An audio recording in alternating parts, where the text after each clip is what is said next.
We'll write where we ended yesterday. So we had these pairs of 2-point functions or 2-point distributions, and there was so they satisfied. They were by solution of the wave equation or the Klein-Gordon equation.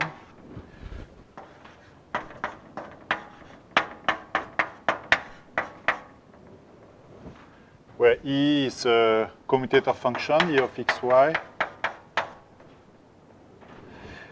And also the wavefront set condition, which was that the wavefront set of lambda plus minus prime. In fact, it's enough. I wrote it first with an equality, but an inclusion is enough. So for example, this would be inclusion which will be sufficient, which will include in the set of x, capital X, capital Y,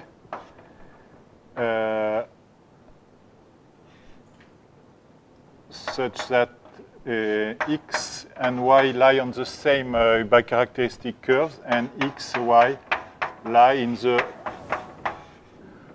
upper or lower sheet of the characteristic manifold. So recall that N. This is given by the xi mu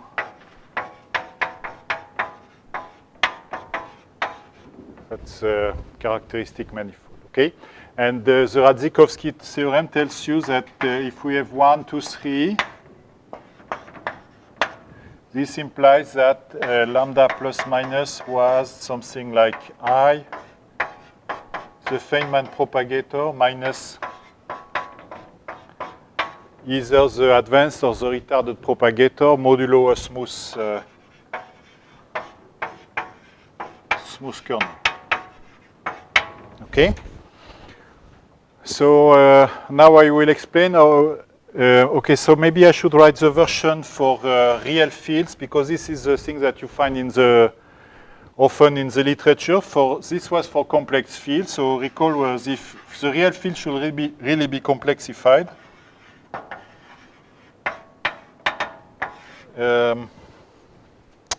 Wait a second. Then we have just one real covariance, theta. Well, maybe I'm.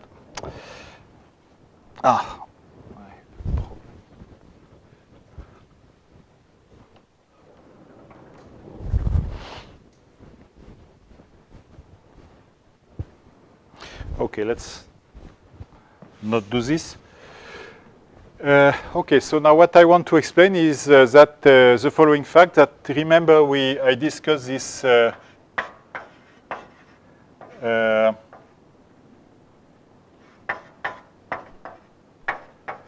renormalized stress energy tensor, and so I will ignore the fact that this contains derivatives and just look at a much simpler expression which contains the same difficulty, which is this.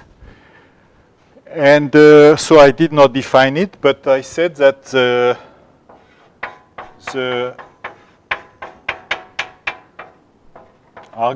idea was like this. So first you do what the physicists call the point splitting. So you take two fields which at different points, and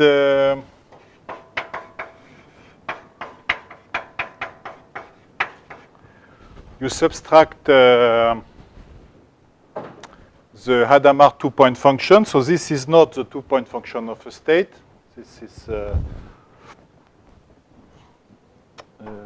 not true, but and then what was the aim? So you took a state omega, and so you added some spectator fields.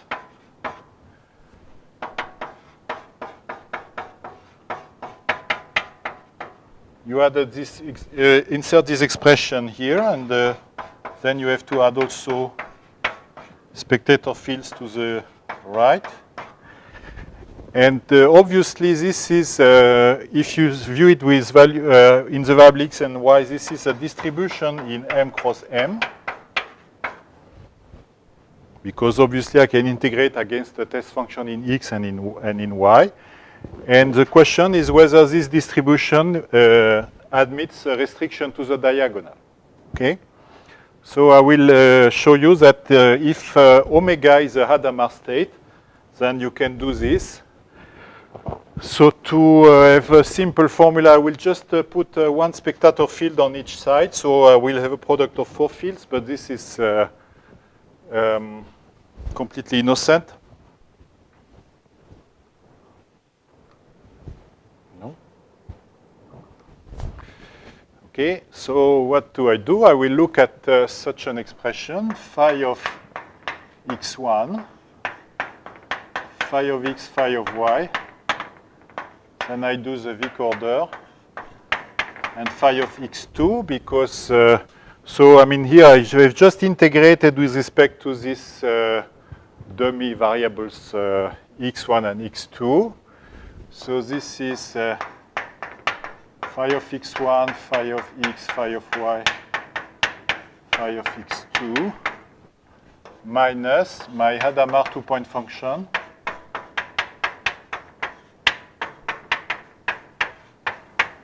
phi of x2 times identity. Okay? And then I have to apply, so this is A, or call it A. So I have to apply my state omega to A. I have to use that omega is a quasi-free state. So what will I get? So I get product of terms. I mean, I will have sums of products of terms coming from contractions. So this is a sum. So yes, that's correct. This is what? So I have 2 types of terms. So I have to distinguish whether I contract x with y, or x with x1 or x2, and y with like this. So I have terms of, this is a sum of products of terms, sum of terms, let's say, of 2 types.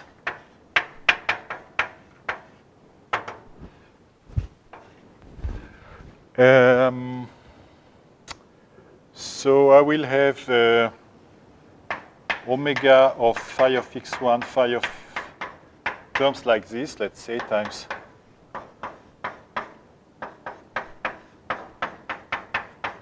x2, which come from here. And I will have terms like omega of phi of x1, phi of x2 times omega of phi of x, phi of y, which is another term that you get from applying the quasi-free property here. But this term, you will get a similar term here, which will be minus C Hadamard of xy. Okay? So now you want to show, to see whether this distributions now in all variables has a restriction to x equal y. And now this term, which was the most dangerous term before, is now automatically has a restriction, because this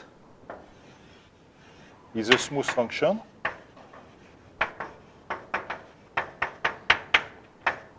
Okay, because so the Radzikowski theorem tells you that, so I wrote it in terms of the complex covariance, but you can go to real covariance if you want, or put complex fields, that would be the same. The Radzikowski theorem tells you precisely that if omega is a Hadamard state, then this is a 2-point function, and it coincides with the Hadamard 2-point function modulo a smooth error. So this is automatically smooth. And now we have to look at this thing. So look, so what is this object? This is, let's say, the two-point function, or the of the, let's say something like, which would be eta of x1x times eta of y x2. Okay. So I mean, this is not a product. This is a tensor product. So you have to look at the. Maybe I write it like this: omega 2, omega 2. So you look in the rules to compute with the wavefront set, and you can control the wavefront set of this tensor product. You will see that.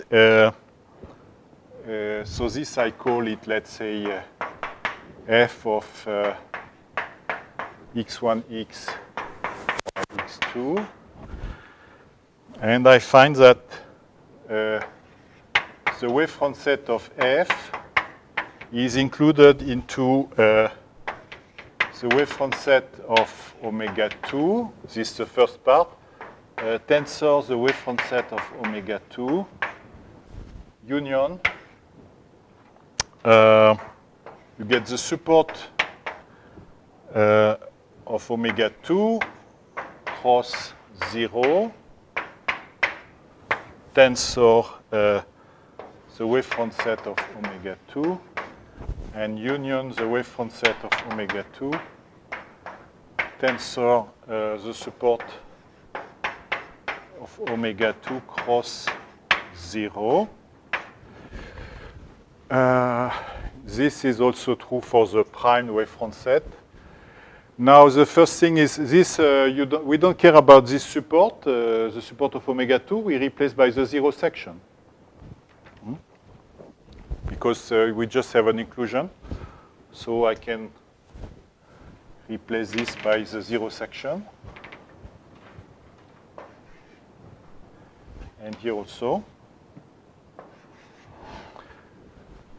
And now what I want to see is whether I can restrict f to the submanifold given by x equal y. So I have to look at the conormal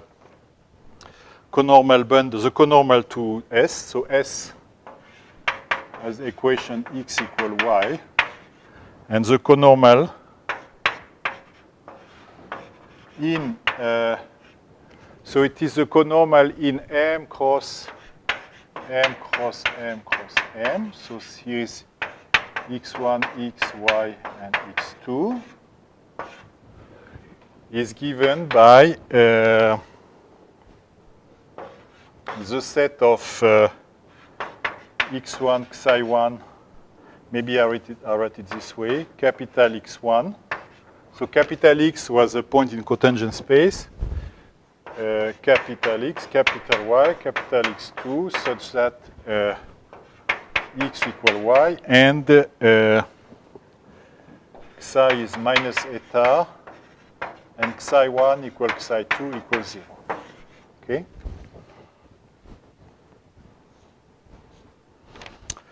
And now you have to show that the intersection of the conormal bundle with this set, with the wavefront set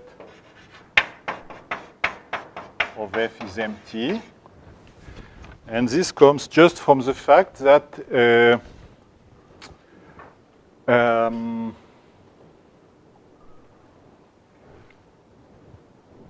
that the wavefront set of this is okay, since so the wavefront set of omega 2, this is controlled by Hadamard condition.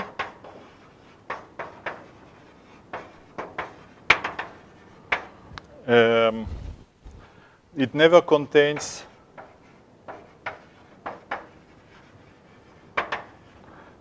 points, let's say,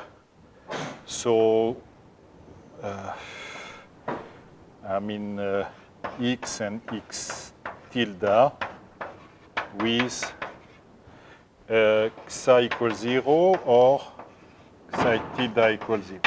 Okay? So here one is using very little about the Hadamard condition, only that it never contains a pair of points where one of the two momenta is 0, okay? And if you look at, you use this inclusion, you will find that the intersection with the conormal is empty, okay? So this is why you can replace the Hadamard condition in a strong sense, or a kind of equality of the wavefront set, by a much weaker condition. But anyway, because of the two other conditions, the fact that it is they are bisolution and their difference is Pauli-Jordan, you get the whole, you get actually an equality here, okay? Good. So one can say that in this respect, Hadamard states are the states in which the renormalized stress energy tensor is well defined. And you see now, you understand why it's absolutely not a problem to consider derivatives, because you just take, I mean, if, I mean, I can put derivatives here and there, and then it will be exactly the same argument, because taking a derivative on a distribution does not increase the wavefront set, okay? So the, considering the phi squared quantity is I mean, considering the true energy momentum tensor is not more difficult than considering phi squared. Okay. Okay, good. Now, now I will pass to the next, the last part. I mean, now I will be a little more relaxed, and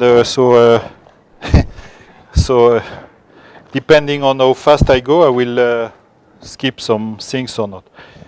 Okay, now the first. So this is the last part. So this is construction of Hadamard states.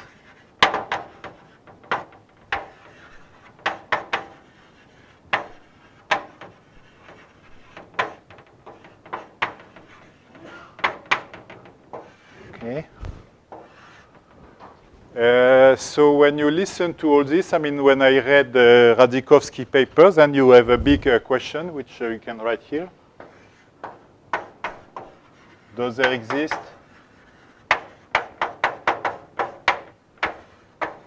any Hadamard states?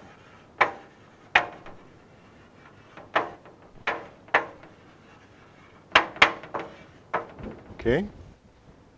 Well, so since the philosophy is that the Hadamard states look like vacuum states, one should first revisit the vacuum states and by adding a bit of microlocal analysis. Okay. So the first situation, the simplest situation, is ultrastatic spacetimes. So this means that my manifold is R cross sigma. Sigma is a Riemannian manifold, complete Riemannian.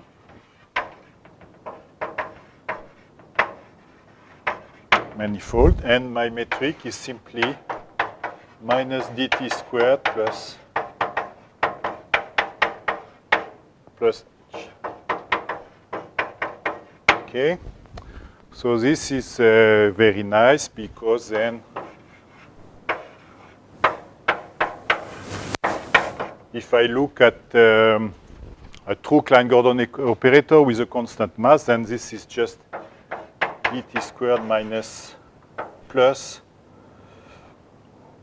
A, where A is the operator minus Laplacian plus m squared. Okay, then it's well known that, this has a symmetry, so it has a ddt killing vector field, or I mean, this is just a bit pedantic. You can just say that if I take a solution of the Klein-Gordon equation and take its time translation, I get another solution. So on my space of solution, I have a one-parameter group of transformation, which is symplectic. Okay? So I can look for states which are invariant under these time translations. So then there are plenty of them. But I can further restrict my attention to, so there are different ways to formulate the fact that it is a vacuum state. One can say that it should be a pure state. And, or one can say that in the GNS representation, these time translations are implemented by a positive Hamiltonian. Okay, so the physical Hamiltonian, which acts on the physical Hilbert space, so a kind of on the Fock space, will be positive. And so what will be the complex covariances of this vacuum state?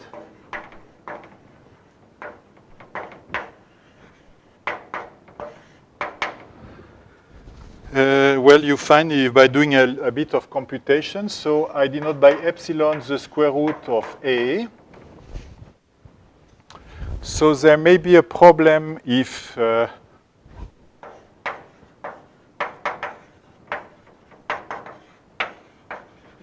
mass is 0 and the space-time dimension or the space dimension is 1, because then in this case you cannot integrate the fields. You cannot integrate the fields against the test function because of infrared problem. But let's forget about this. One way just to put a positive mass. So this is defined by the functional calculus on L2 of sigma with volume form or H. And so I can define a, okay, so I claim that lambda plus, I will explain this notation. This is, okay, so first you recall that I wrote what was E. So to be absolutely clear, what is F1? This is, let's say, a function on M.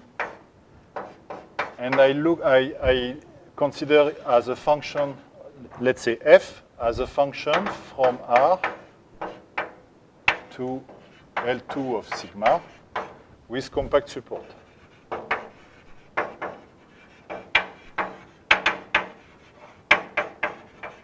Okay, so I write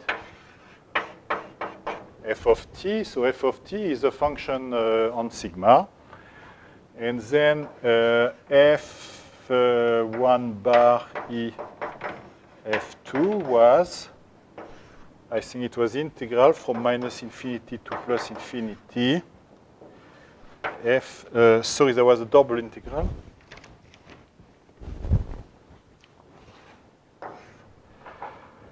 F1 of t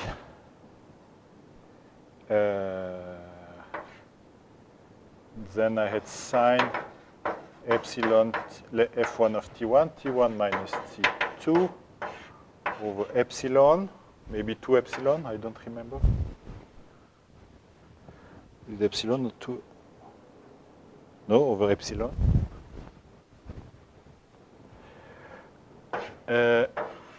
F2 of T2. Here, this is the scalar product in L2 of sigma, and then dt1, dt2. Okay?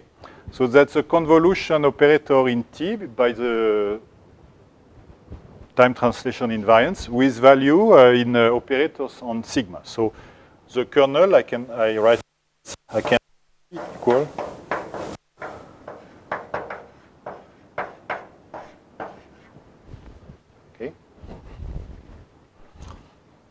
note this makes sense even when epsilon has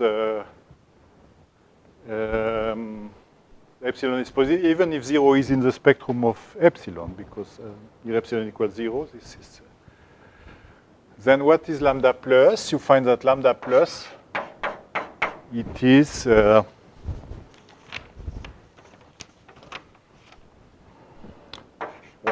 2 epsilon e to the it epsilon, and lambda minus. Wait a second. It must be like this. There must be something wrong. Okay, I don't care. Let it in this way. Okay, so you have lambda plus minus lambda minus is equal to IE. Okay. And now, so this is here, I use the same notation here. Now I want to, what is the wavefront set of lambda plus minus? Okay. So this looks like a, I mean, it's like a difficult thing. It's not so difficult because, I mean, you have to, there are different ways you could do it directly. I mean, but one way is to say that actually this is, so lambda plus, okay, so it's as follows. So now I look at e to the it epsilon, which maps, let's say, L2 of sigma to L2 of sigma. And recall that epsilon was the square root of 1/2. So this is actually a pseudo-differential operator. So you have to say, I mean, this is a pseudo-differential of order 1 on sigma. And that there is no need for this global calculus that András Vasi explained. I mean, you take the pseudo-differential calculus which exists on any manifold by declaring that the kernels of these operators are always supported near the diagonal. So they are so-called properly supported operators. Okay, so they map compact test functions to test functions. So all the problems near infinity are erased because you cut off the kernel outside the neighborhood of the diagonal. Okay, so this is in psi1 plus smoothing.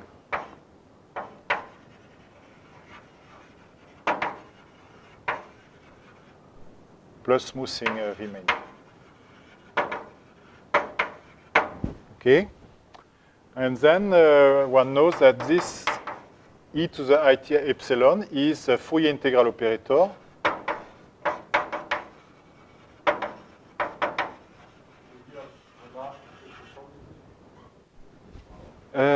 For this, you don't. Well, I mean, here the mass can be could be even negative, and you add a smoothing error to make it. But if you want to define it by the functional calculus, of course, this should be positive. Is a Fourier integral operator.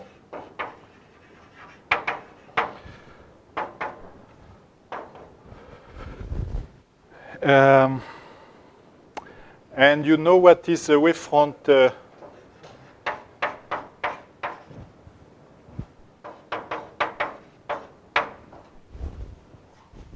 The wavefront set of e to the it epsilon, so it would be, so this would be a set of T star sigma cross T star sigma. Now we are not in space-time, we are on a Cauchy surface. And actually it is equal to the set of point x, sorry. I should just, maybe I just draw a picture. So this is sigma. And this is sigma at, I mean, the slice at t equals 0. This is a slice at t equal, let's say, s, and I put an s here. So I take a point and the direction here. So this is y and eta. I lift it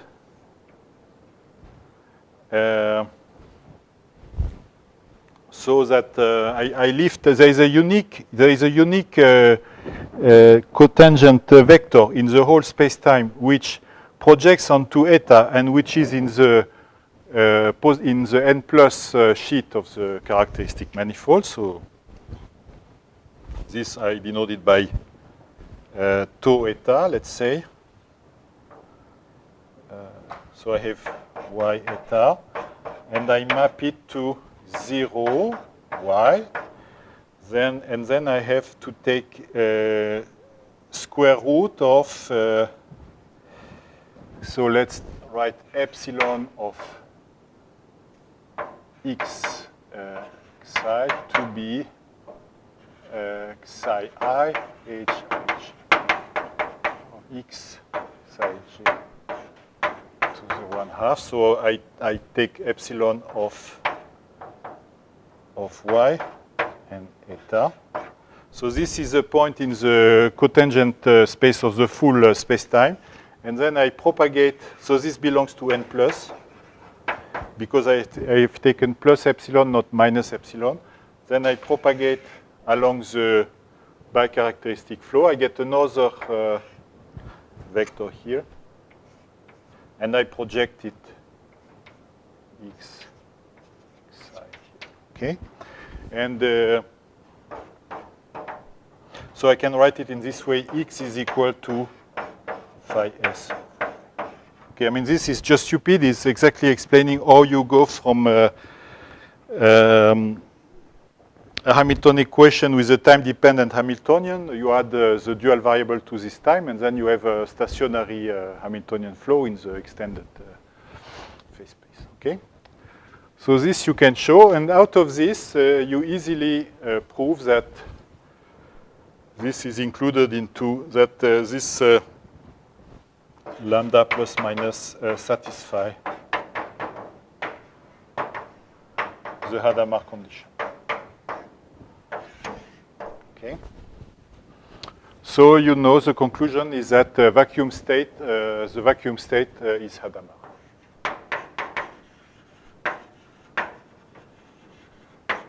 And so in the literature, I have not seen this argument. They used a weaker version of the Hadamard condition, just a kind of spectral version just in the time variable.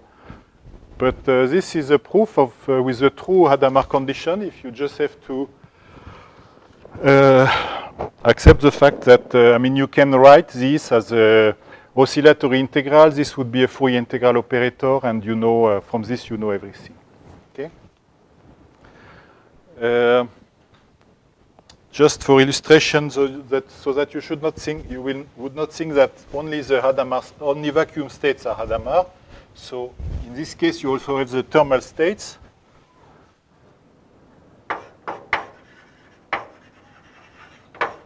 So-called KMS states.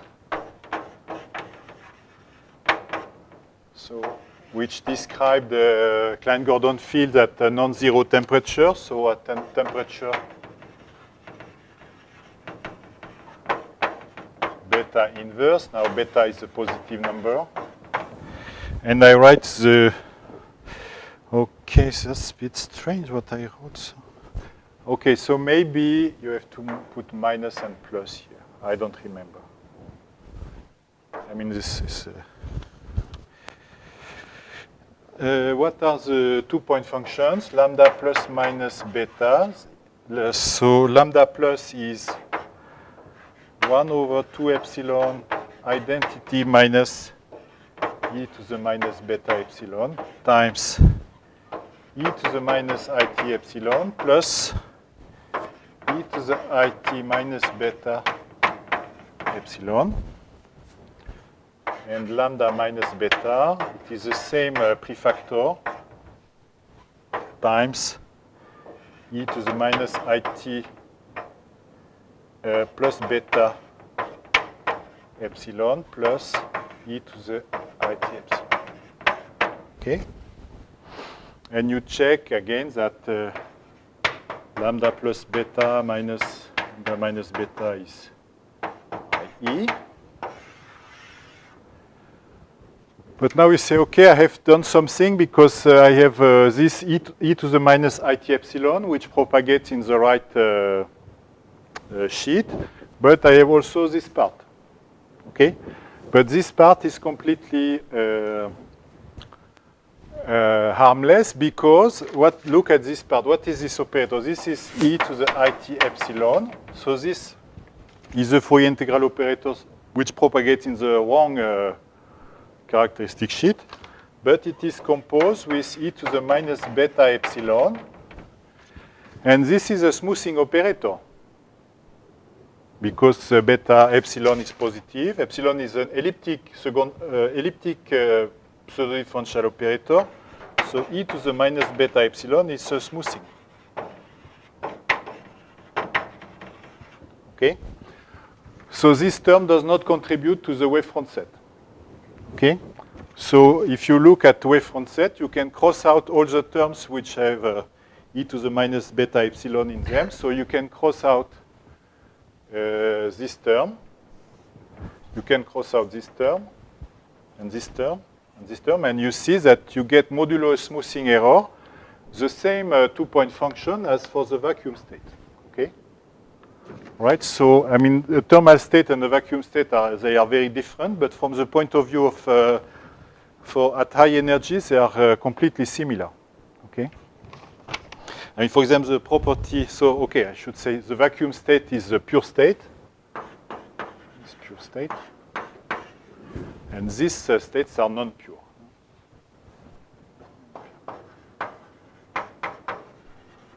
So on the physical Hilbert space, the generator of the dynamics for this state is very different from for the vacuum state, but from the point of view of high momenta, they are completely similar. Okay. Good.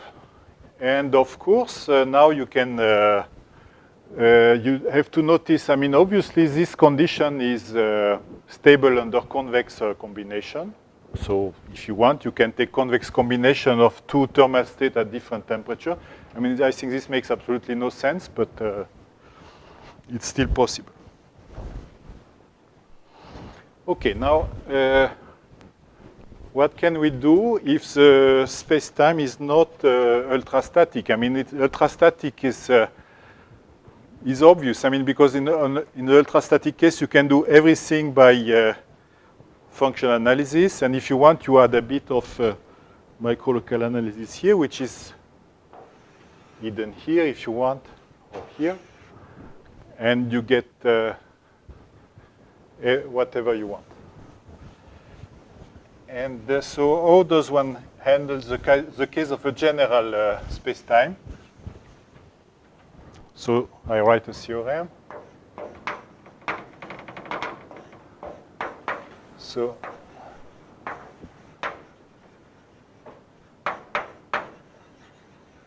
Hadamard states exist, and I can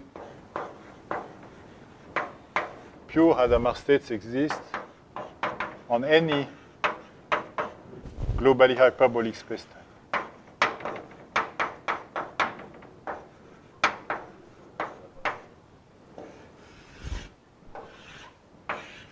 And this is due to fooling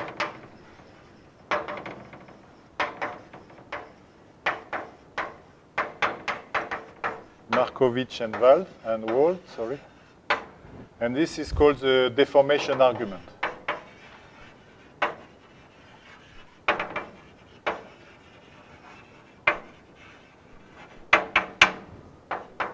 Okay.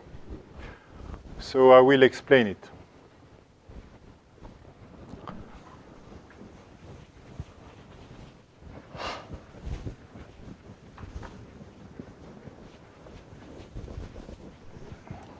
So it's a bit strange that, so it is based on the fact that you first construct a Hadamard state on an ultrastatic spacetime, and then by deforming the spacetime, you get a Hadamard state on an arbitrary spacetime. So, I mean, what you deform is the metric, of course, not the manifold. This looks a bit strange that you can do such a thing. But so there are two ingredients here, which are exactly of the same natures.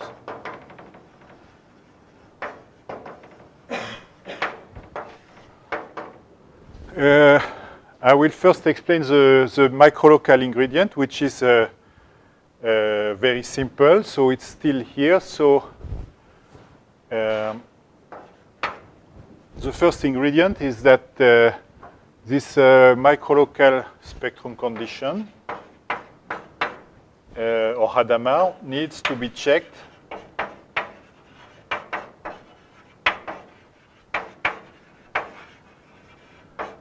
over, let's say, U cross U, so where U is the neighborhood of a Cauchy surface.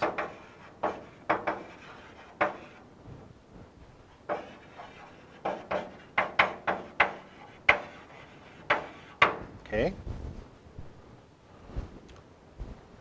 And the proof is obvious. So I'm trying to draw on the blackboard. So this is really the projection of cotangent space to the base space. So I have a point here and another point y here. And so I know that my lambda plus minus are by solution. So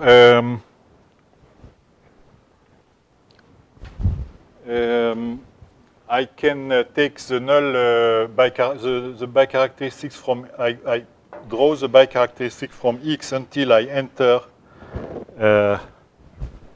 this neighborhood U. This is U to a point, let's say, X prime, and again Y prime.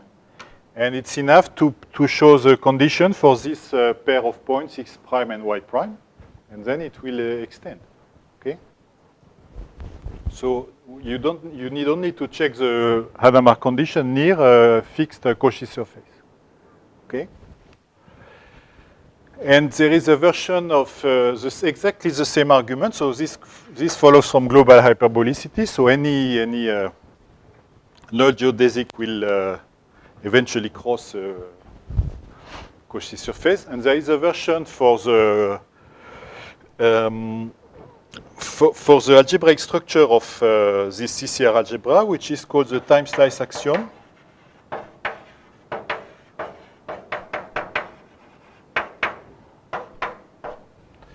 And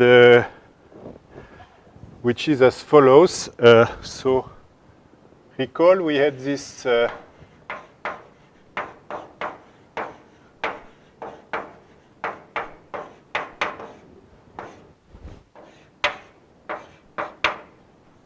so I write in this was we had this was the important fact. Okay. So I can get any solution of the Klein-Gordon equation by applying E to some test function. Okay.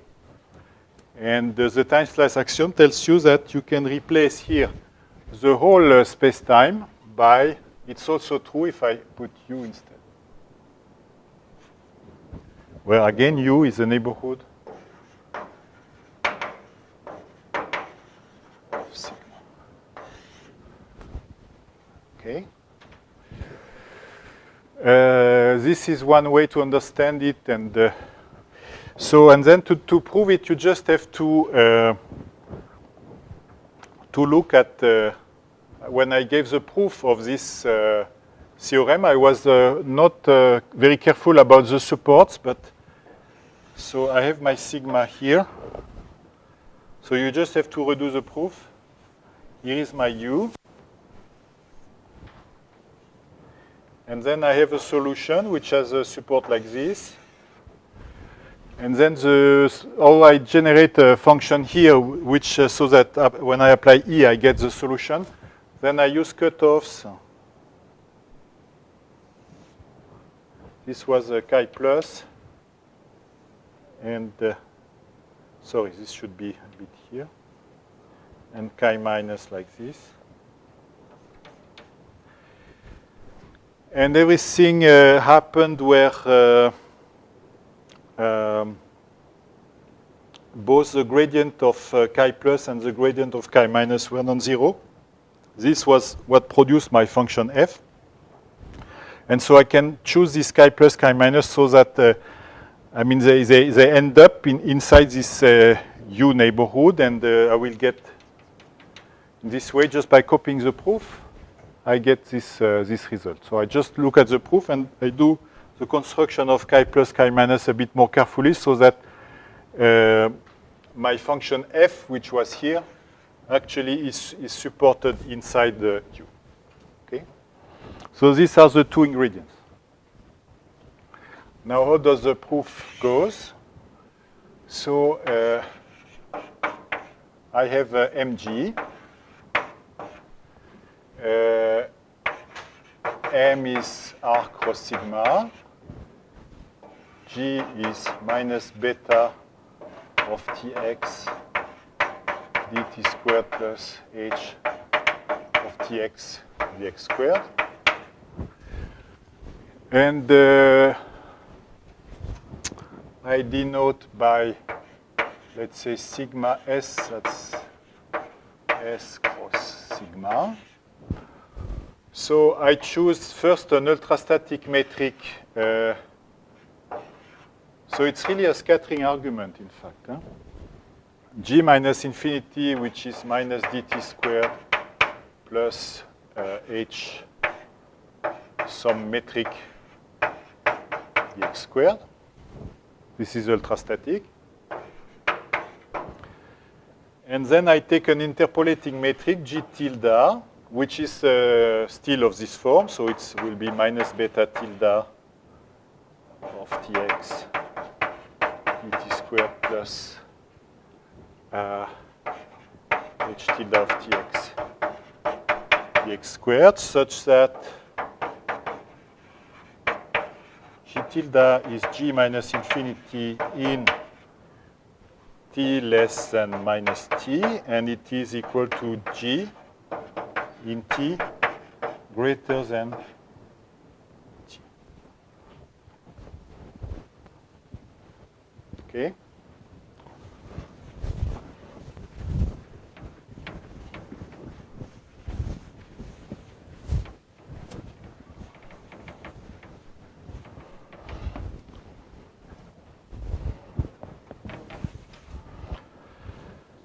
So the picture is like this. So I have my sigma t, sigma minus t. So I take omega minus infinity, which is a vacuum state for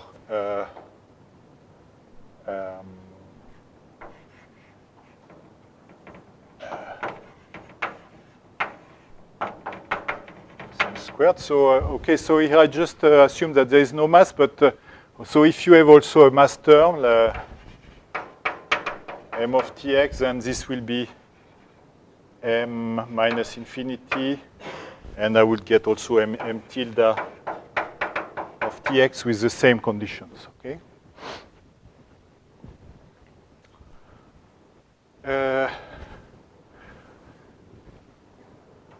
This okay, so this is good. Now,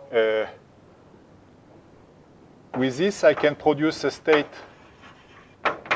for the Klein-Gordon equation in the interpolating metric, which is, so why is it so? Because in a neighborhood of sigma minus t here, G tilde is equal to G minus infinity.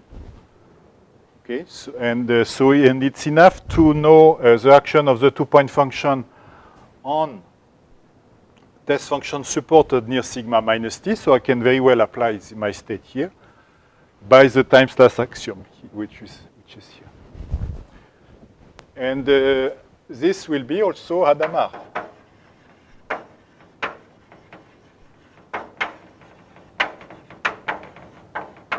Okay, because it satisfies the Hadamard condition for the characteristic manifold of G minus infinity in the neighborhood of sigma minus t, but this is the same as for G tilde, and then it will be Hadamard everywhere. So this is, let's say, omega G tilde. and out of omega g tilde, I get a state for mg by looking at the two-point function restricted to another neighborhood of sigma t, where now g tilde is g. So I have my interpolating metric here, g tilde. So it will be a state by the time slice axiom, and it will be also Hadamard for mg. Okay. So it's simply the fact that the condition for the two-point function to be the two-point function of the state propagates. It propagates along the geodesics, and exactly like the Hadamard condition. Okay, and you see easily that if this one is pure, then the one you get here is pure. Okay, if you think in terms of Cauchy surfaces, then you have more or less taken the state here and obtain a state here by applying the Cauchy evolution operator. Okay, so this means that even if you know this very well, this one you don't know it very well because you would need to know the Cauchy evolution operator. Okay.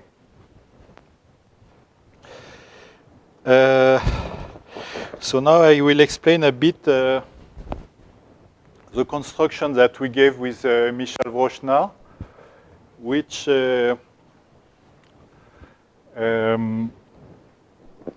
in which we work on a fixed Cauchy surface. Okay. And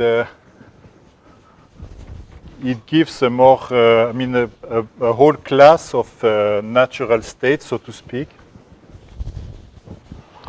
And so this is a construction on a given Cauchy surface.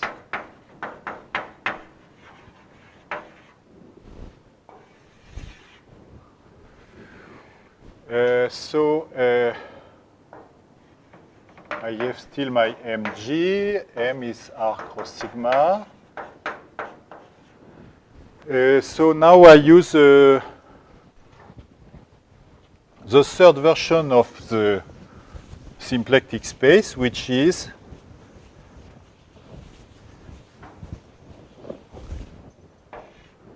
this is equivalent by the trace operator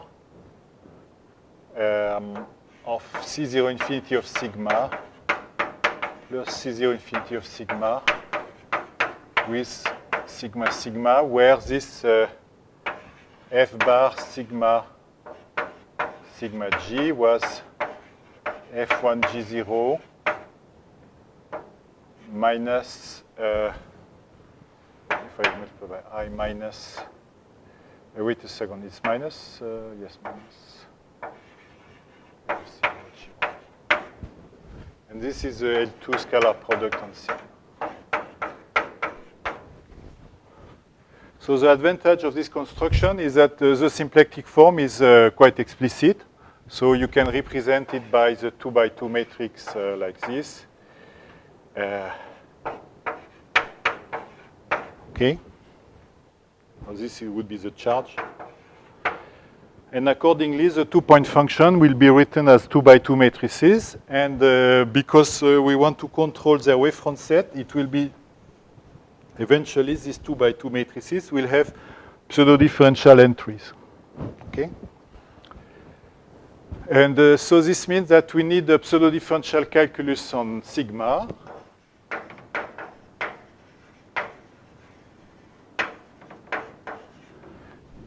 But it's not enough to have the general pseudo-differential calculus, which exists on any manifold, because we are not allowed to throw away these smoothing errors, because we want to work in a Hilbert space setting. So, for example, we want to know that the square root of elliptic positive second order differential operator is exactly a pseudo differential operator, not only modulo some smooth errors which could grow at infinity. Okay? So then you have the choice. You look in the available literature. There are two types of manifolds in which you have a nice pseudo differential calculus. So the compact manifold.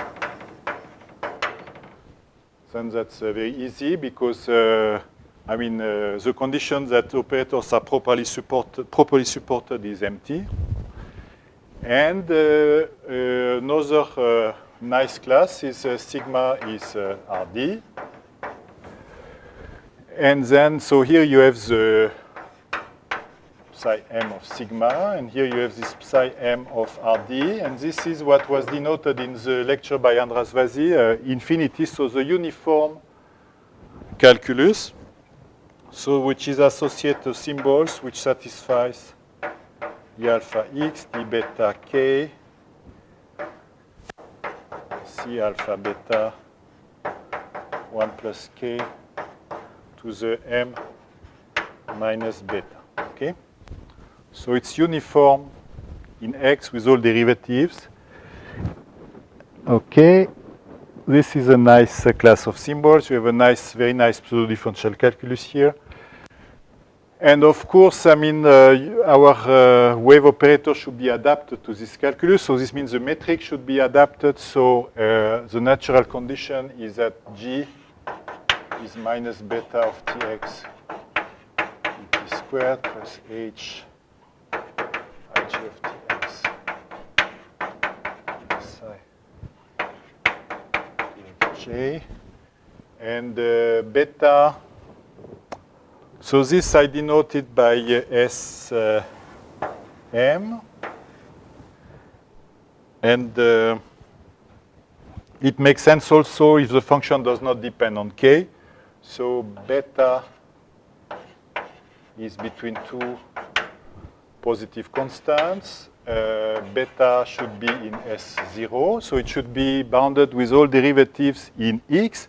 And this is only locally uniformly in T. Okay, and similarly, the matrix Hij should be, so this is uniform ellipticity condition, and also locally uniformly in T, okay, because we were just near a Cauchy surface.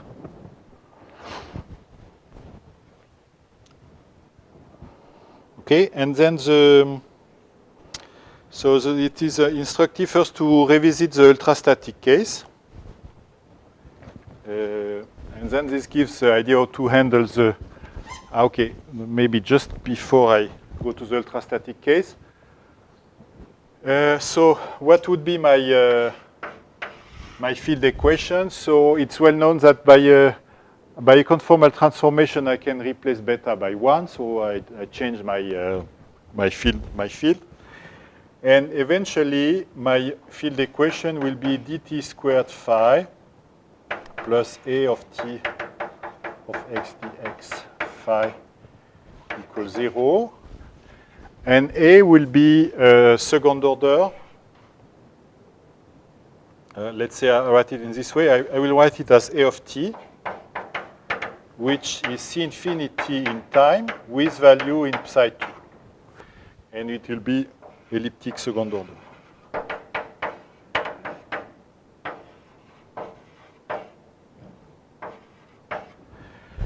And the important property is that it is self-adjoint with respect to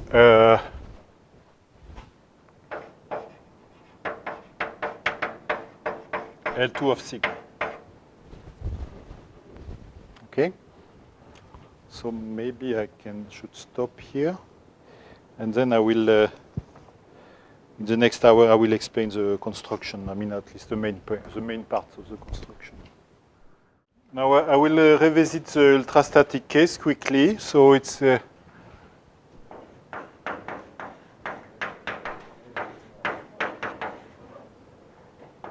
So what is nice is that you can handle A as a number, not an operator, if you want to. So you put epsilon squared is equal to A, and you want to solve the Cauchy problem. And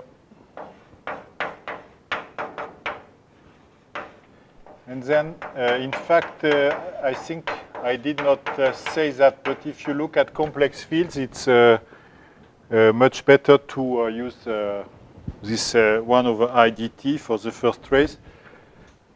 And then what is the solution? You find that phi of t is 1/2 e to the it epsilon f0 plus epsilon inverse f1.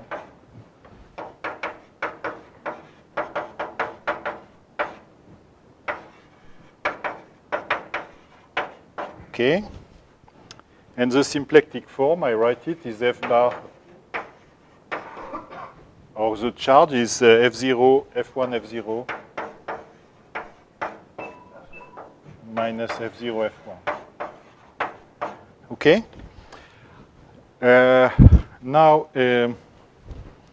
of course, we want to say something. Okay, so let's look for simplicity at finite energy solutions. So I mean, in all this business, the finite energy solutions play absolutely no role. But why I use finite energy solution nevertheless? Because I want to say something about their wavefront set. So if I would take smooth solutions, the wavefront set would be empty.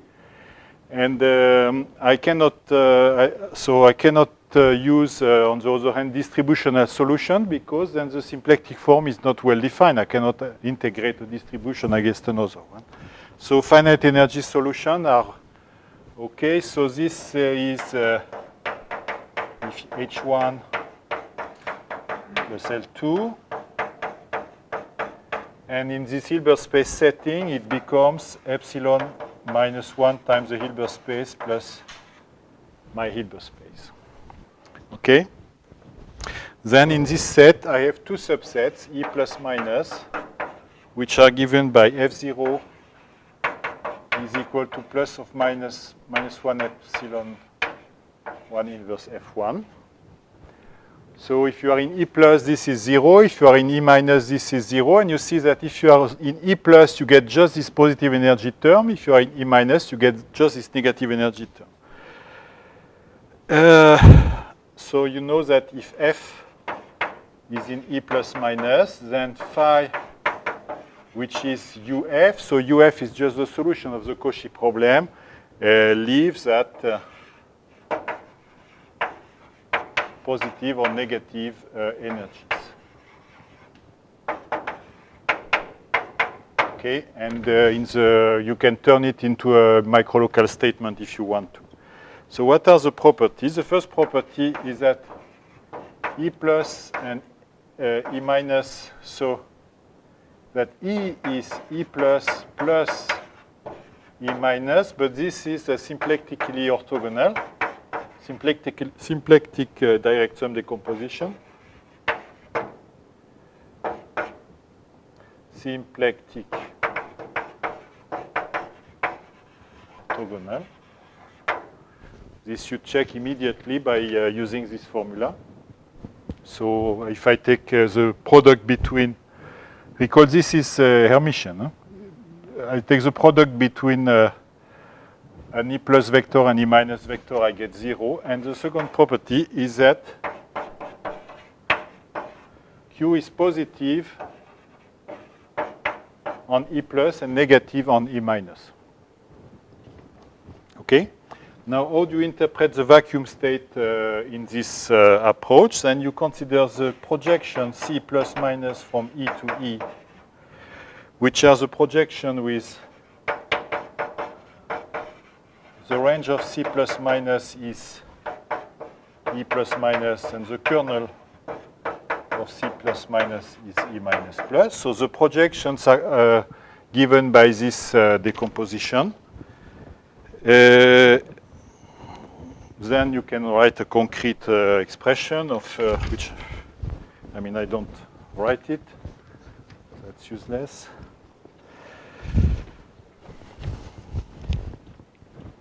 Then you have, of course, C plus plus C minus is identity. And you set lambda plus minus is equal to plus minus q composed with c plus minus. Then you have lambda plus minus lambda minus is equal to q. That's good. That's a CCR condition. You have lambda plus minus are positive because q is positive on the range of this follows from two things. I mean, q is positive on the range of C plus minus, and the fact that C plus C minus are symplectically orthogonal. So if you look at C minus Q C plus, this is 0, because you can put the C minus to the other side and get 0. And you get the Hadamard property.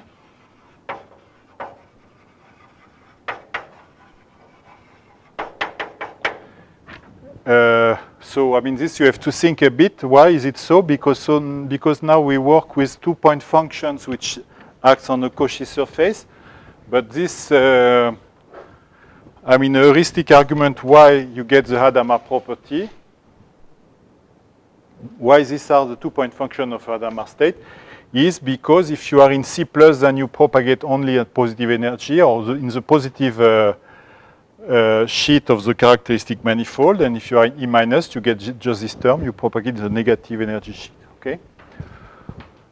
Then, of course, this you have to recall that these are covariances on the space of Cauchy data. So what are the large covariances? Capital lambda plus, there will be, E rho composed with E star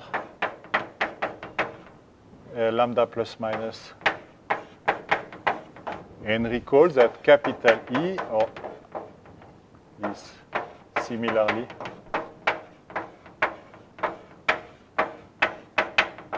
okay. So strictly speaking, if you want to give a true statement, I mean a correct proof of this property, you should use this formula. Okay. Good. So this means that in the static case, the vacuum state can be, how do you understand the vacuum state? You understand it in the sense that you have constructed a pair of projections on two subspaces which are symplectically orthogonal. Q is either positive or negative on the range of C plus minus, and in the range of C plus minus, you propagate in the positive part or negative part of the characteristic manifold. Okay. Now we want to do this for a time-dependent problem. And so this is a fundamental solution of the Cauchy problem. We replace it by parametrics. Okay. Actually, if we work a bit more, we can get an exact solution of the Cauchy problem, not just fundamental, not just a parametric. So it's extremely useful to work in a completely, I mean, to forget about all these symbols, just work this way. So there are several steps. So A of t, you don't have a guarantee that this is a positive operator, okay? Because I could have taken a negative mass, okay, if I want. I mean, this is just, I mean, it's elliptic. So it's elliptic. The principal symbol is positive, but the operator might not be positive. Huh? So first of all, you can change it. You can add a smoothing term, a term of order minus infinity, to make it strictly positive. This is very easy. Okay, so I can change it by.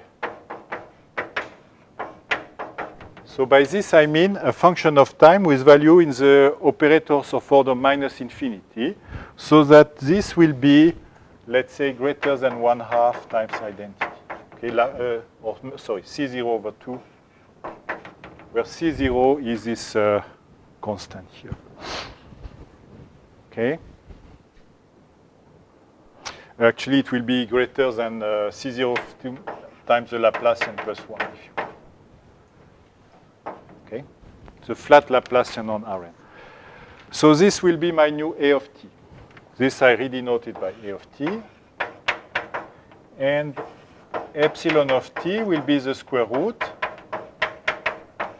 And so this is where you need a bit more advanced pseudo-differential calculus. So you need this so-called complex power property. So complex powers of an elliptic operator are also elliptic operators. Okay.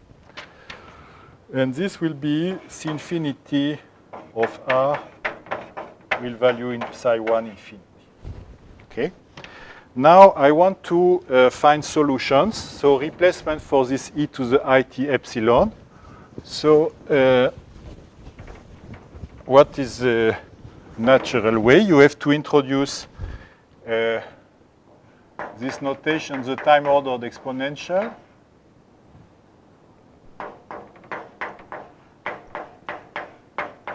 What is this?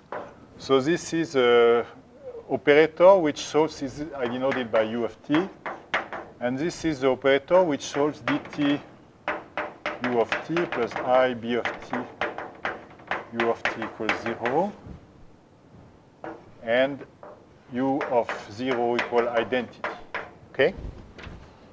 So this is an abstract notation. So this does not exist always. But if, for example, b of t has the same domain for all t, and it's continuous in time with value in the right topologies, and this exists by, I think it's a theorem by Kato.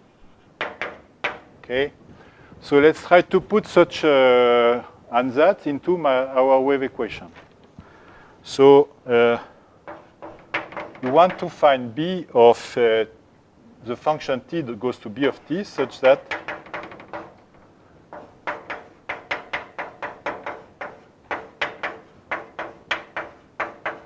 this is equal to 0. Okay, you want to solve this equation. So that's very good. You know you can differentiate once. And you can differentiate twice, and you end up with the equation b squared of t minus a of t equal I dt b of t. So this, you know, this equation, this is a Riccati equation, but with operator-valued Riccati equation, okay? And now for what did I do here? This is a replacement for a Fourier integral operator, where I have put everything in the phase. So a Fourier integral operator, I write it just for reference, so it's something of this form.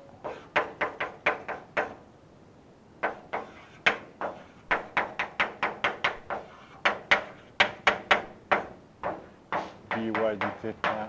So this would be e of a phi u of x. Okay, this is the traditional way. And then if you try to put such a thing, let's say time dependent also, then it will depend on time here, and here depend on time. You put such an ansatz in this equation, you have to solve Iconal equation and transport equation. Here I can just do in one shot, I put everything into the phase, and I get this equation. Okay.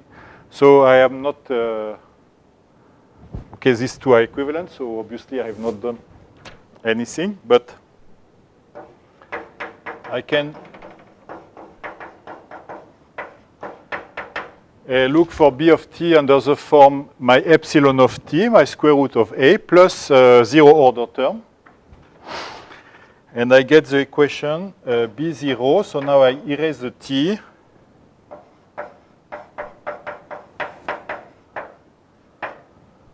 Sorry, this is an I here. Plus 2 epsilon inverse.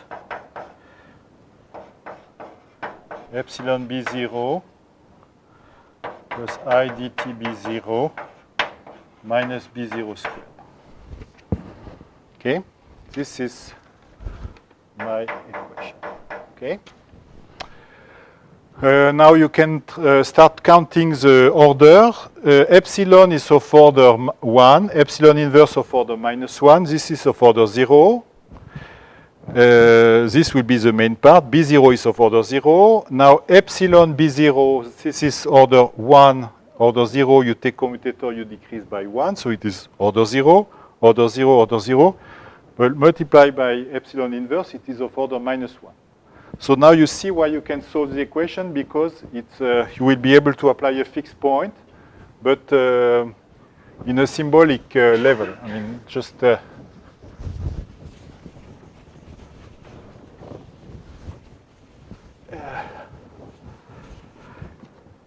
in a symbolic level. So you can rewrite this in a, I mean, really, you don't have to work at all. It's, I write it in this way. Okay.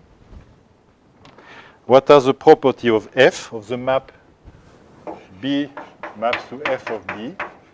It has the following two properties. First, f maps symbols of order 0 into symbols of order -1. I mean, this is my f of B. We check that if B0 is of order 0, f of B0 is of order -1. And then okay, so then you say this, I should solve by a fixed point. But there's no hope. I mean, there are no Banach space topology on this, of course. But it will be contraction, but on the symbolic level. I will explain why. So you check that the second property, B1 minus B2 belongs to psi minus G, implies f of B1 minus f of B2 belong to psi minus G minus 1. So this you can call that it is f is a symbolic or maybe graded contraction. That would be a bit better.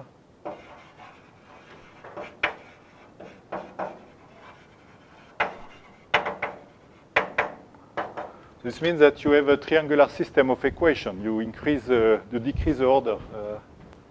You see, and this you check easily just by computing this. You see that.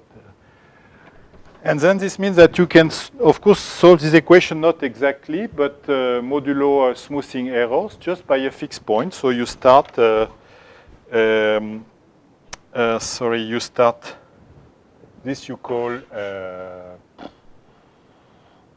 D. So you start B0 equal D, B1 equal, Bn is D plus f of Bn minus 1, and you can sum Bn minus 1. You can resum this. So in the symbolic sense, as explained by Jan Rajvasi, so you have if you have a sequence of symbols of decreasing order or operators of decreasing order, then you can resum the series modulo smoothing error. Okay? So you get, out of this, you get a map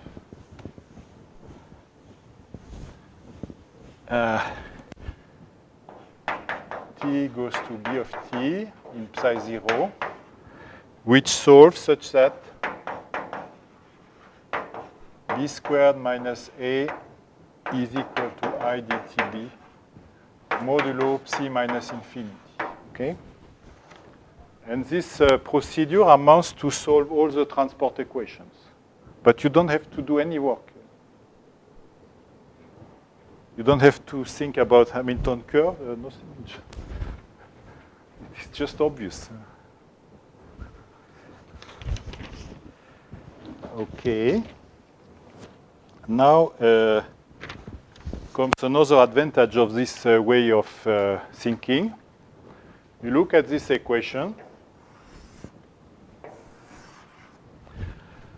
and you find that, so this I call, I don't know, this is 0. You find, obviously, that just by inspection, that if B of T solves this equation, then minus B star of T solves this equation. Okay? So in this way, I can get the two sheets, my 2 e to the it epsilon, e to the minus it epsilon, but not in a stupid way, which would be the following. I note O, but I can start with B equal minus epsilon plus B0 and redo the same procedure. Then I will get ambiguity from the resummation. I don't do this, so I get ambiguity for one of my solution. And for the other, I have no ambiguity. I take minus B star. Okay? And this will ensure that I will get symplectically orthogonal subspaces later on. So what we have found in this after this step is that if we set B plus of t, this is B of t, and B minus t is minus B star of t. Note that, of course, B of t will not be self-adjoint because this is not, will never be unitary, of course. And note but that B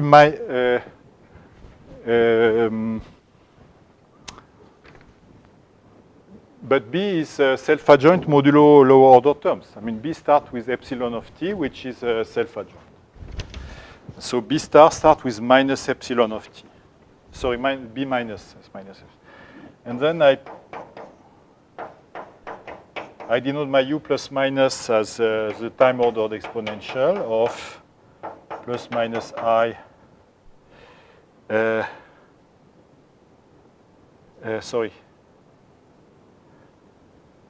sum 0 to t b plus minus of s ds.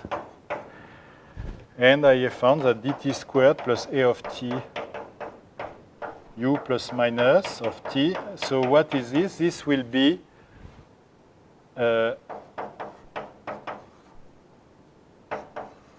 a function of time with value in operators of infinite with value in pseudo-differential operators of order minus infinity. Okay. And now I just have what remains to solve the Cauchy problem. I have to adjust the Cauchy data. So I want to find a solution of the form u plus of t f plus u minus of t f minus, and I get the equation f plus f minus equal f0, and b of 0 f plus minus b star of 0 f minus equal f1. This is invertible. The condition for this to be invertible is that this is invertible.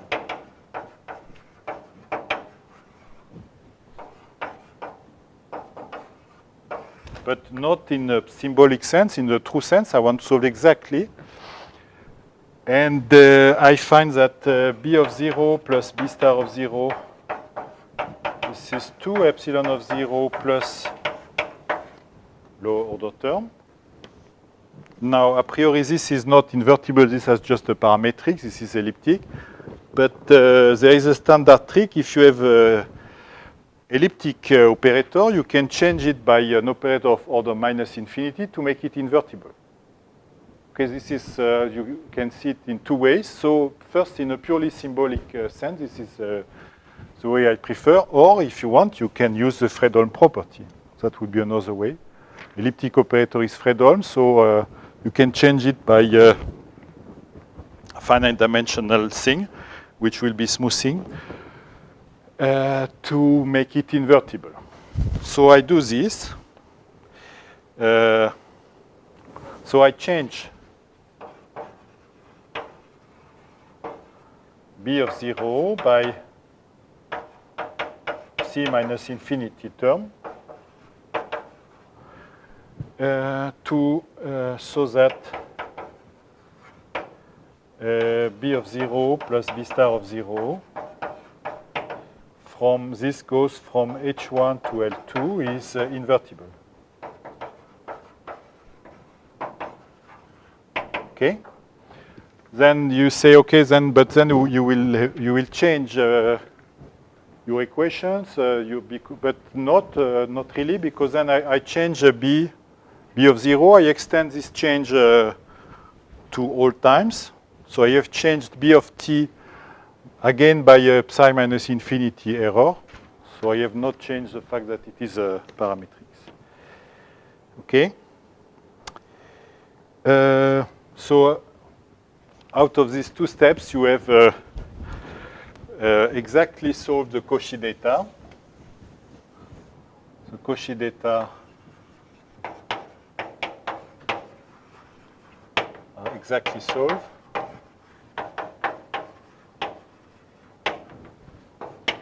And the equation the equation is solved modulo c minus infinity. If you want, you can further modify b of t without changing b of 0 to solve this exactly.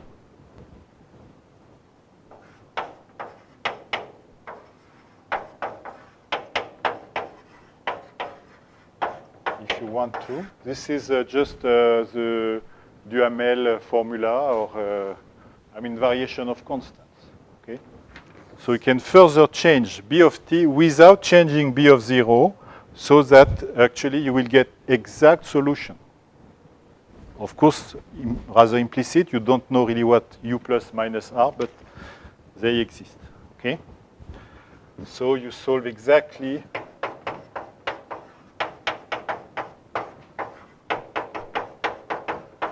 equals 0, not in psi minus infinity. Okay.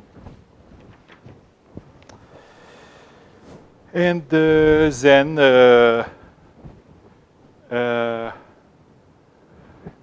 okay, then you say that I want to express. So this will be my true solution. I mean, anybody can solve this now. If this is B0 plus B star 0 is invertible, you can solve this system. You plug it here, and you will get one part which propagates at in the positive energy shell, and one in the negative energy shell. Okay, and I just write the projections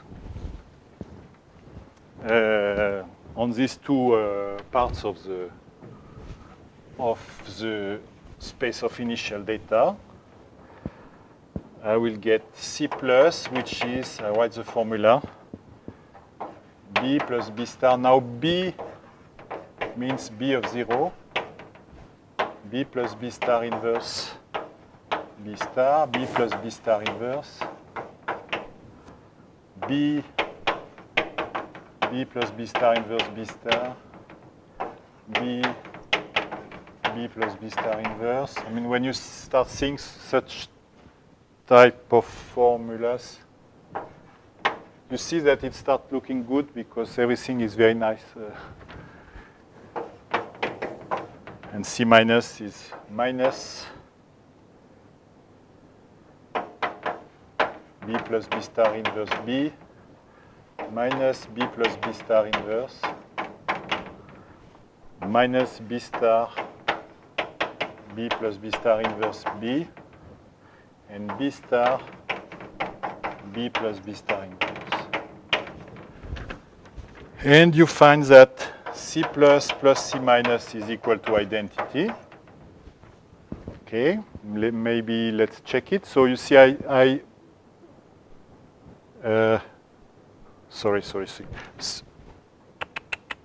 something which is not wrong. This should be minus here. Yes.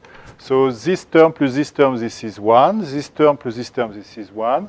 This term plus this term is 0. But this term plus this term is also 0 because you have to use this wonderful formula. A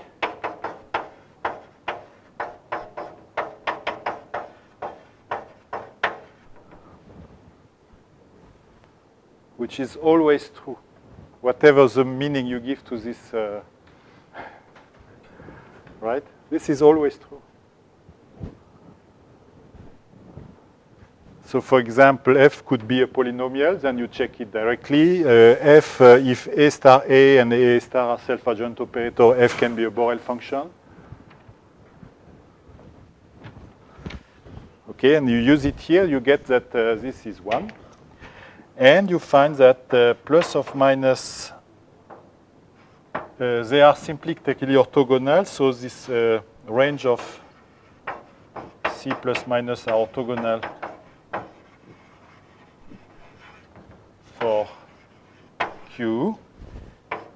And you find also that plus of minus C plus composed with Q, this I denoted by lambda plus minus, are positive. Okay?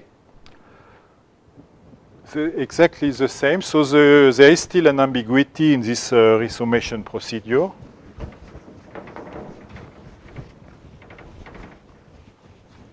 And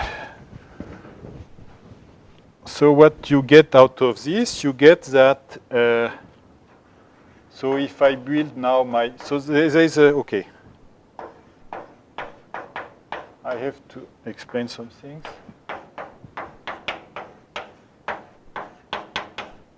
So if I want, I can look at this, these 2-point functions, but nevertheless, I see that from this lambda plus minus, I get a pure quasi-free state.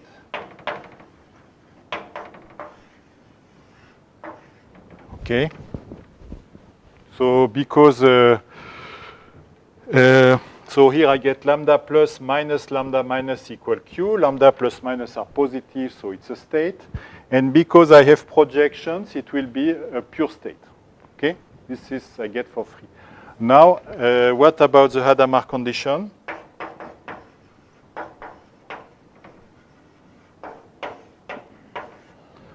Then you would like to we would like to argue in a similar way to the static case, and so you have to now Hadamard is not formulated in terms of 2-point function on a Cauchy surface. It's formulated in terms of 2-point function in the bulk, this big lambda plus minus. So you have to work with composition rules for the wavefront set, and there are some global aspects that I did not explain. So because I mean, you see, I mean, for example, these operators do not preserve C0 infinity plus C0 infinity. Okay. So if I apply such an inverse to a test function, I don't get a test function. It will be supported everywhere. So you have to introduce a space which is a bit bigger than test functions, but which will be preserved by these operators. What is this space? You take the intersection of all Sobolev spaces. So the natural, I mean, for each pseudo-differential calculus, you have a kind of a space which is a very regular function and very singular. So if you take the, I mean, the pseudo-differential operators which are, let's say, adapted to the harmonic oscillator, then you will get the Schwarz class, S and S prime. Okay? If you use this uniform class, I think Andras explained this, you get the smooths are intersection of all Sobolev spaces, and the dual are the union of all Sobolev spaces. Okay? So the Hadamard property, so it boils down to what is the wavefront. If I denote by U plus which maps, let's say, C0 infinity of sigma into C infinity of M. So F maps to. So what is the wavefront set of U plus minus? Okay. And you can show that this is exactly the same type of, so this set is the couple of points. So you take, sorry, this is only one. This is a scalar operator. So let's go with V. This is a scalar operator. So what is the wavefront set? So you take the couple of points. So you take a point in the cotangent space of sigma. you lift it to the positive or negative energy surface, and you propagate. And you don't need Fourier integral operators to do this. This you do by something which is called Egorov theorem.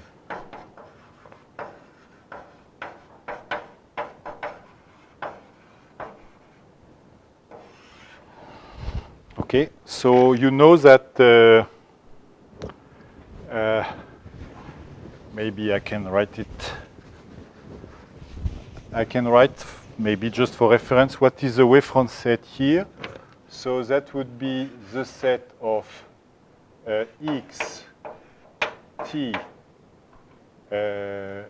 psi tau, comma, y eta, such that tau squared is equal to a of tx and psi, and sorry, tau equal plus or minus, this is to the 1/2, and x psi is equal to phi t of y eta, where phi t is the flow for the Hamiltonian flow for a of t x psi to the 1/2. Okay, the Hamiltonian flow for this Hamiltonian.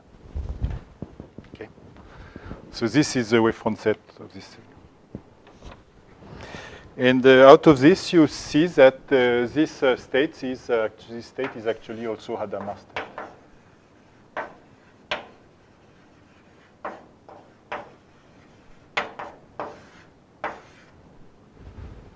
Okay. Now using this, one can do a bit more. So now we have constructed plenty of pure quasi-free Hadamard states, but I mean, we can also characterize all pure Hadamard states which have pseudo-differential covariances. So the covariance is given by a matrix of pseudo-differential operators, and they are all of a certain form.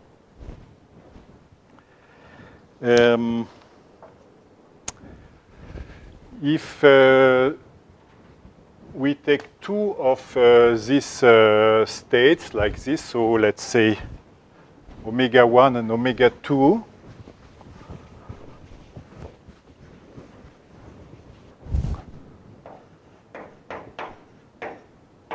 two such pure Hadamard states,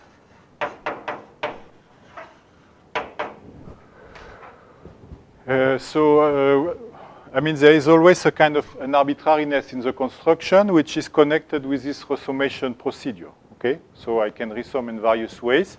I cannot do it in a completely stupid way because this would mess everything. But even if I do in this clean way, there is an arbitrariness. Okay, which can be described by one operator of order minus infinity. Okay. So I take two such pure states. Then there is a general fact that on a symplectic space, if I have two pure quasi-free states are always obtained from one another by a symplectic transformation. Okay, so that's a general fact. So you can erase this. I know that there exists U, which is a symplectic transformation such that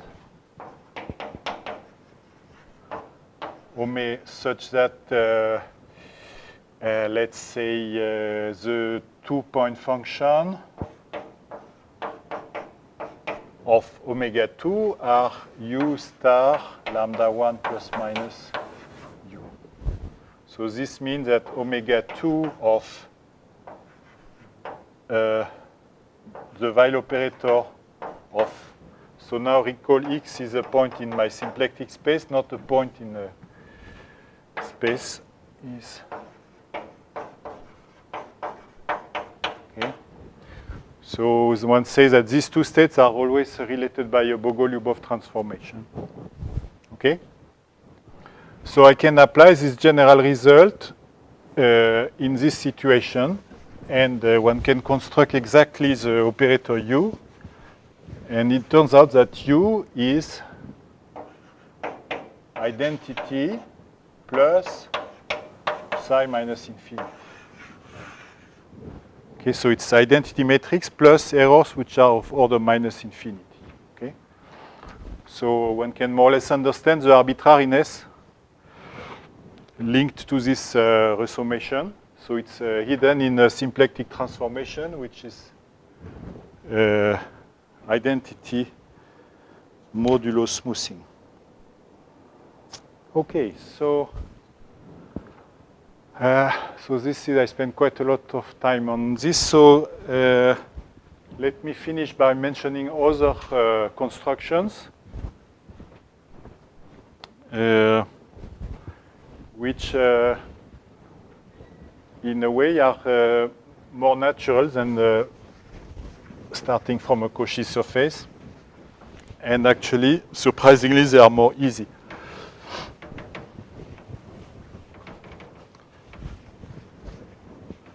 So there are also constructions from a characteristic Cauchy problem.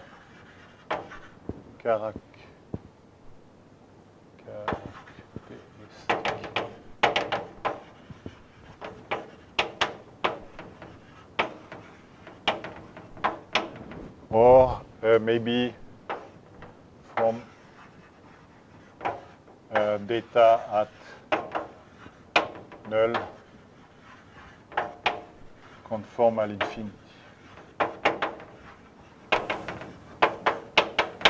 Okay, so this I will explain the next week. So this originated by, there was a nice series of papers first by Moretti and then also Moretti with Da Piaggi and Pinamonti, and there are some in various combinations, and there are some representative of this Italian school of null conformal infinity. Okay, here. So I explain. Well, I have a bit of time. So what you do is, so you take your spacetime Mg, and then now you will take the conformal Klein-Gordon wave equation. Let's see if I. So I think Rodgover is not here, so I can make errors. Plus, I don't know, some constant depending on n, and then you have you have to take the scalar curvature, right? Okay. And then so this is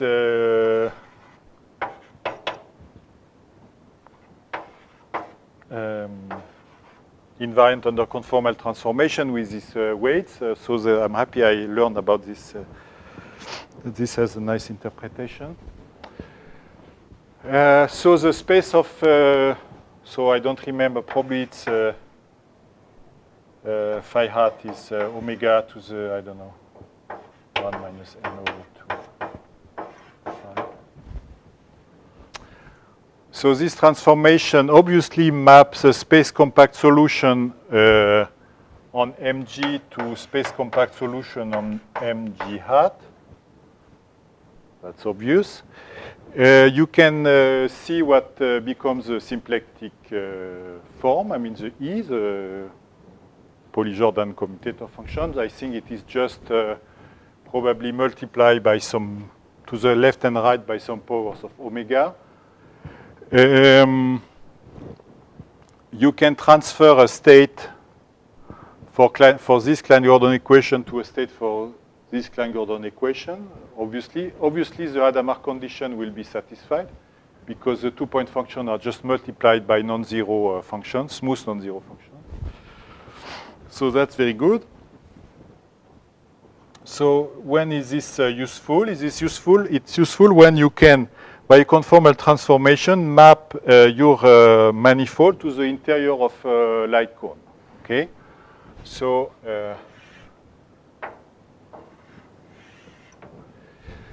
it's like this. So this is my original manifold with G hat. And it is the interior of a past light cone in a bigger manifold M tilde G tilde. So there are some subtleties with respect to this guy here, which is also null future infinity or past infinity. So essentially, either you have to assume, so you take now a space compact solution, so you have note that the space like this, how is it denoted? This I infinity, this point here, right? I0.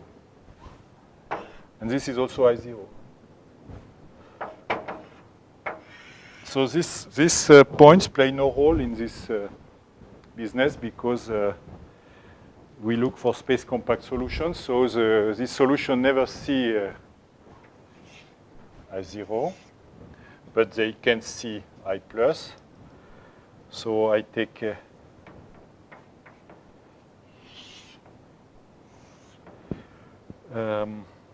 so what can you do? There are two solutions. So either you assume that this extended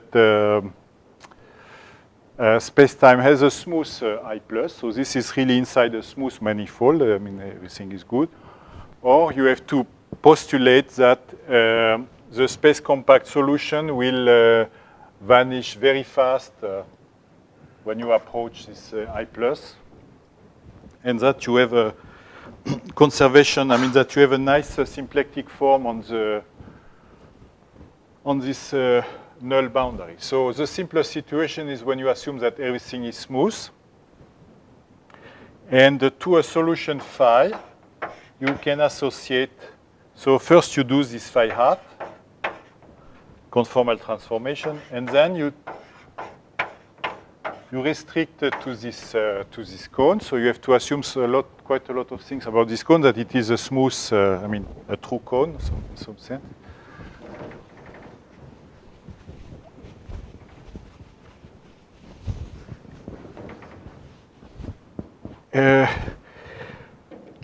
And then what next? I mean, then you need to know what is the symplectic form in terms of this object, right? So you have a map, let's say T from this space compact solution inside with G to functions. Let's write it like this. This is unspecified. Space compact solution M, G, and you have a symplectic form sigma, and you want to know what is sigma C here. Okay? And this you see that you can do because you just have to write your, I mean, if you're in a finite situation, and this one is obtained by integrating this conserved current, and you can also write a formula for, I mean, you cannot use Gauss formula, but you can still get what is the form of this. The nice thing, this is a space of function, not of pair of functions. So you can now specify a state inside. You fix a state on this symplectic space. And this gives a state inside. Okay? And then in some situations, there is a reference state here, which is actually also like a vacuum state on the cone, which gives a preferred state inside. In the general situation, we can do the same as we did for the Cauchy surface. The good thing is that the Hadamard condition is much easier to check. You don't need parametrics for the characteristic Cauchy problem. So. In fact, you don't need to solve the characteristic Cauchy problem. You just need to look at the traces. so go in one way, except if you want to prove a nice fact, which is that if you have a pure state on this symplectic space, it will also be pure inside. This is a delicate point, which is difficult to prove, but if you use some results about the characteristic Cauchy problem, you can prove it. So I think I will explain this next week. So maybe now I just mention some interesting extensions, so which have no time to explain, unfortunately. So there is a nice topic of gauge fields. So the simplest is Maxwell, or linearized Yang-Mills is also nice.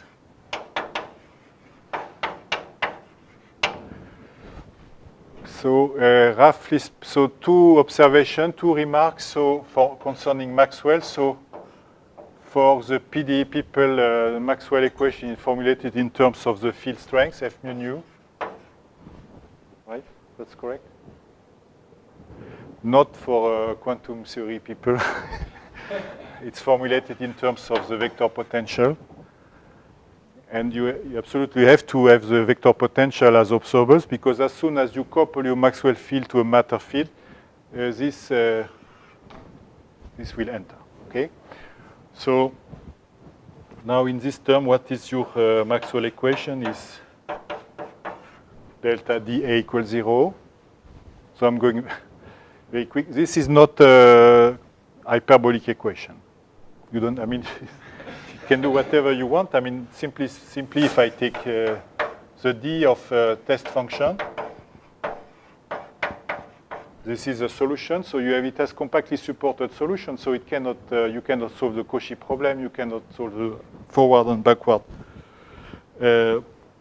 fundamental solution. And so there are two ways out of it, which are the following. So first is the subsidiary condition.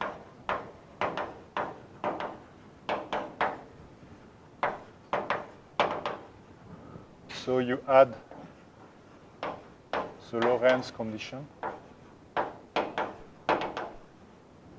So and I learned just some months ago that there were two Lorentz with T and without T, and which both worked on electromagnetism.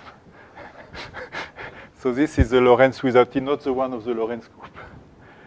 So it's delta A equals 0. So this I did not know.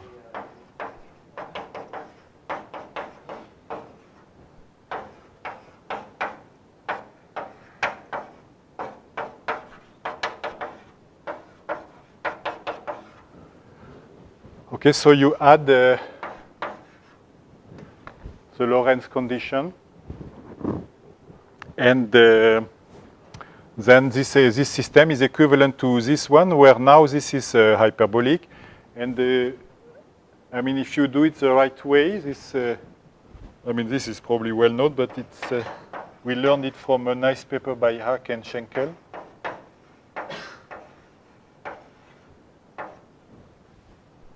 Maybe there is no from 2013. Then you really, I mean, what you do is really you look at this equation modulo gauge equivalence. I mean, you don't change the equation by adding the Lorentz condition. This is just a trick which is useful, but you don't change the equation. Really, you look at this solution modulo gauge equivalence.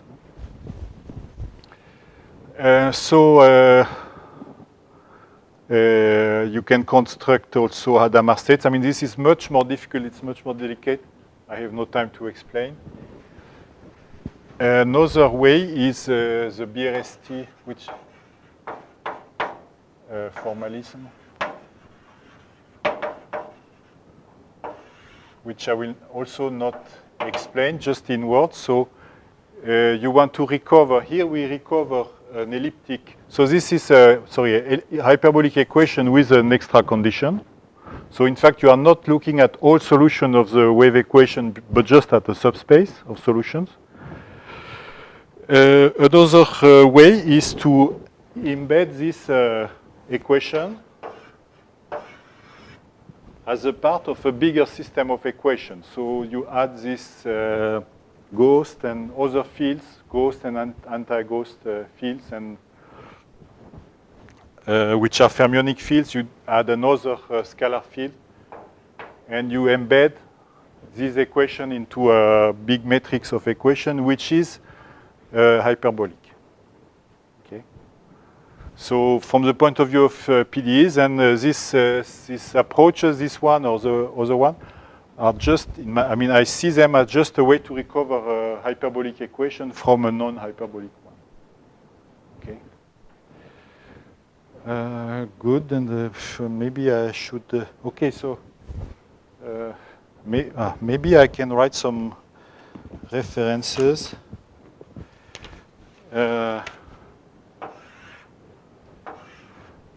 So there is QFT on curved spacetime. So these are lecture notes from, I think, a summer school.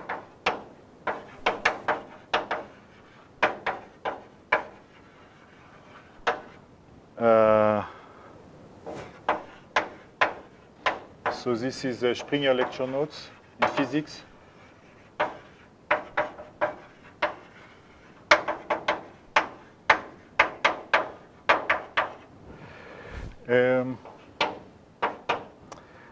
There is a nice book which is in the library.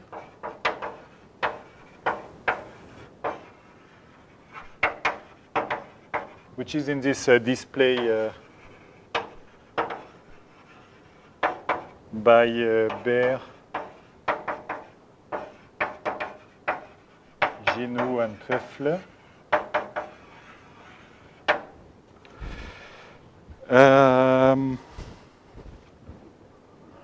And then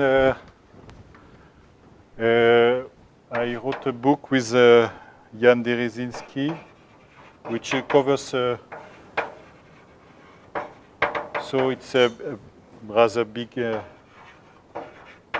book, Mathematics of Quantization and Quantum Fields.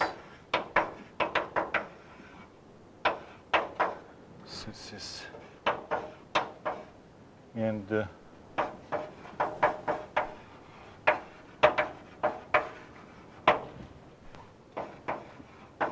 so it's just appeared last year, and in there, for example, you can find, I mean, there is a chapter on quasi-free states, which I followed very closely. And there is also a chapter on quantum fields on curved spacetimes, but which now I would write in a better way, probably. But which was inspired by this this book. So this is, well, there is a book by Fulling.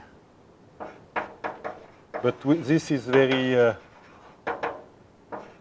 physically oriented, so it's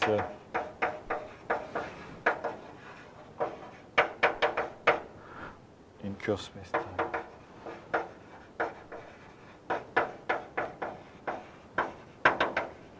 So I don't.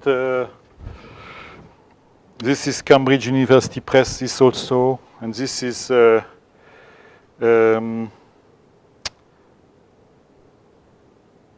Yes, this is a ESI publication, but so it's not nowadays. It's not needed to give the complete reference, because you can just Google. Okay. Okay, so this one contains a lot of material, and I mean this, and there is a big overlap between what I said and what is here and here. And this one is probably just for fun, because it's a bit too far from mathematics, I think. Okay, so I think I shall stop now.